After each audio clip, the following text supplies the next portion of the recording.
की,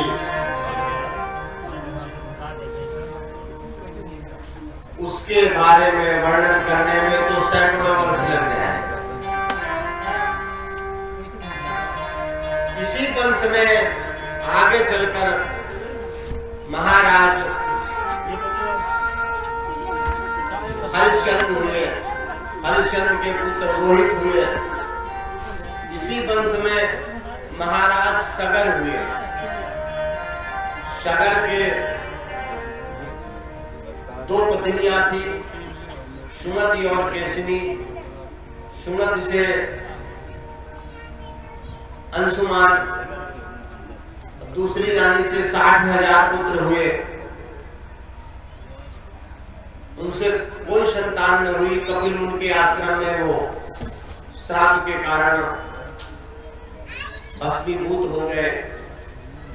आगे चलकर अंशुमान के पुत्र दिलीप हुए और दिलीप के पुत्र भगीरथ हुए, जिन्होंने गंगा जी को तप के द्वारा पृथ्वी पर लाए।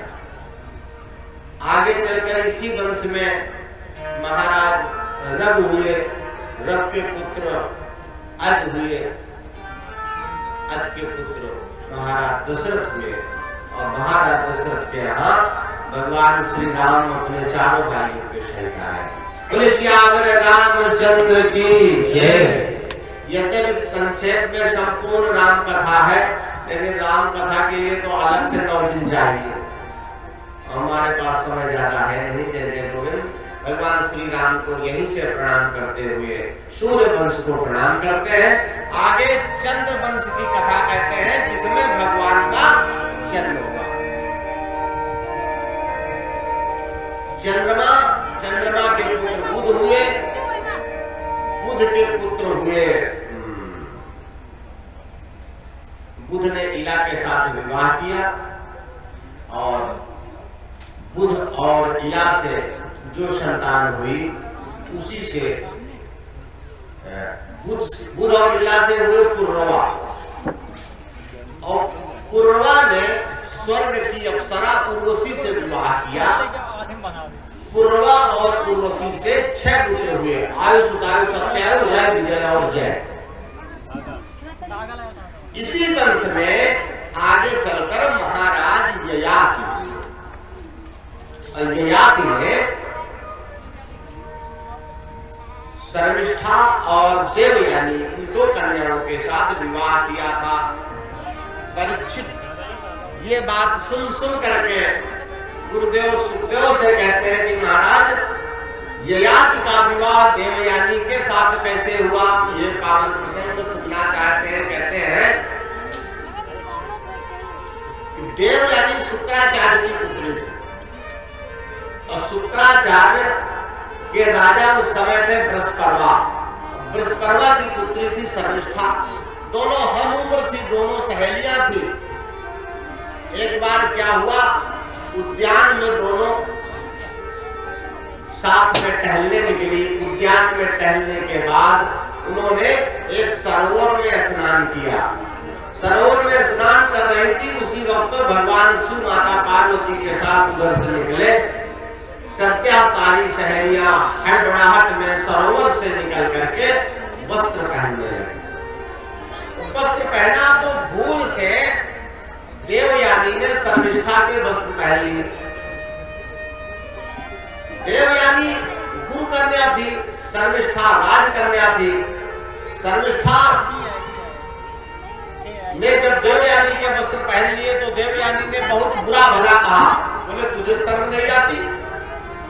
मैं गुरुपुत्री हूं, मेरे वस्त्र पहनने की हिम्मत कैसे तेरे हुई?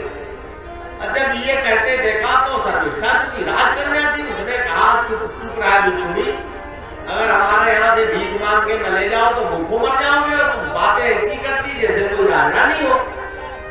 शर्मिष्ठा ने डांटा और राजकन्याओं के साथ शर्मिष्ठा ने ले जाकर के देवयानी को एक कुएं में ढकेल दिया। अब कुएं में चूंकि जल नहीं था इसलिए देवयानी के प्राण नहीं गए और महाराज ययाति शिकार खेलने आए। आखेट खेलने में उन्हें प्यास लगी और उन्होंने कूप में देखा तो एक कन्या पड़ी।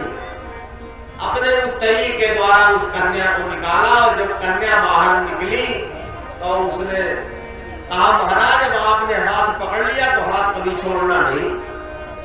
अब ये आप तो बड़े सुसंगित हुए, बोले देवी मैं तुम्हारे बारे में जानता नहीं हूं तो तुम्हारे साथ विवाह कैसे कर सकता हूं। उस कन्या ने कहा मैं आचार्य शुक्र की पुत्री हूं। तो बोले तुम्हारे पिताजी तो बड़े क्रोधी है, नाक में गुस्सा धरा रहता है, और ऐसे क्रोधी पिता की पुत्री से विवाह करना भी खतरे से खाली नहीं।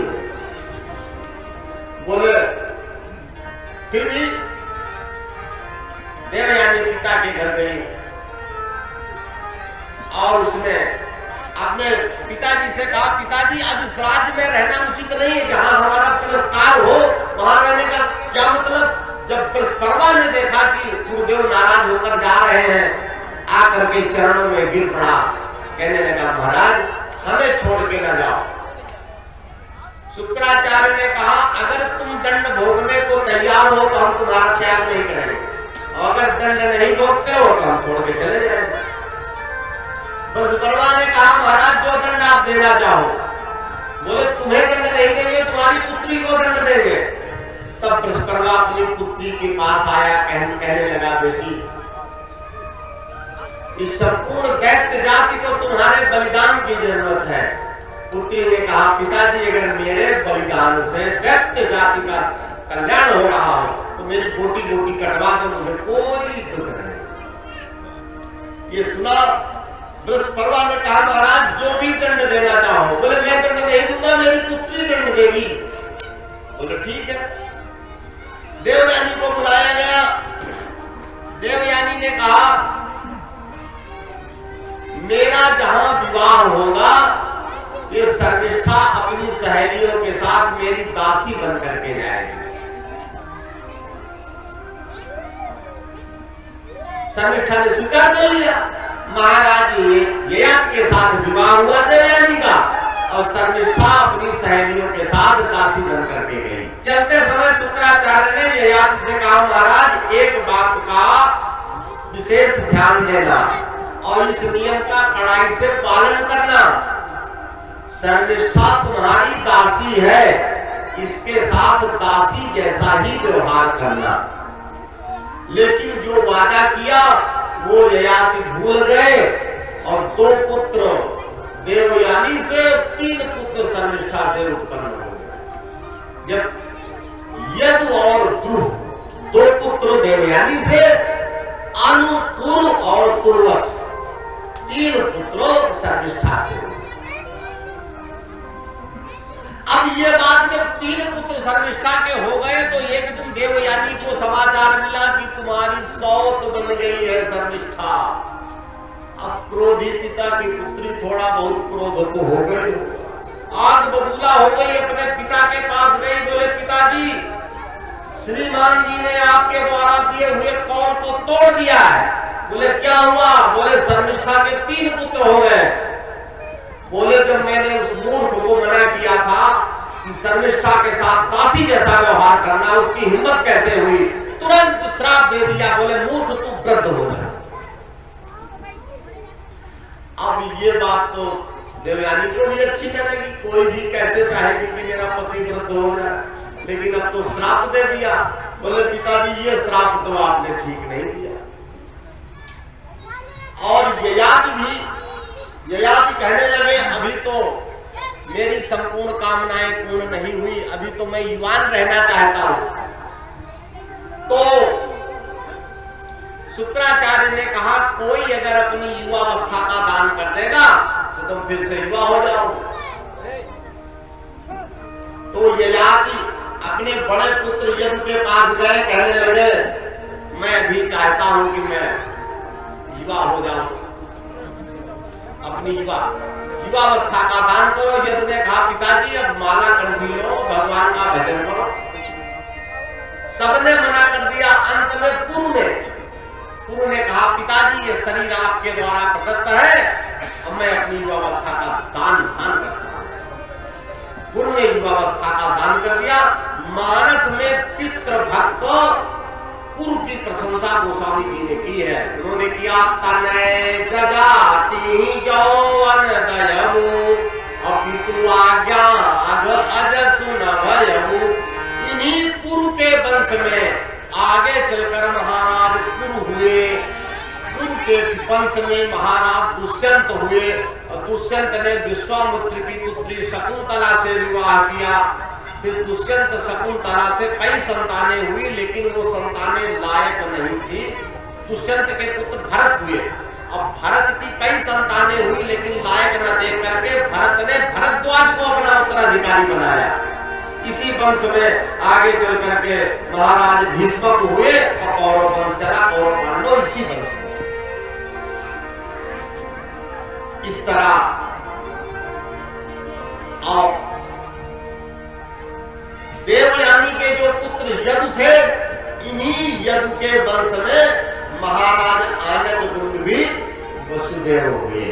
इस तरह उनका वंश आगे चला और आगे भगवान के जन्म की मंगलमयी कथा प्रारंभ करें। भगवान का कीर्तन कर ले। भगवान वो गोविंद कन्हैया हमारे मन को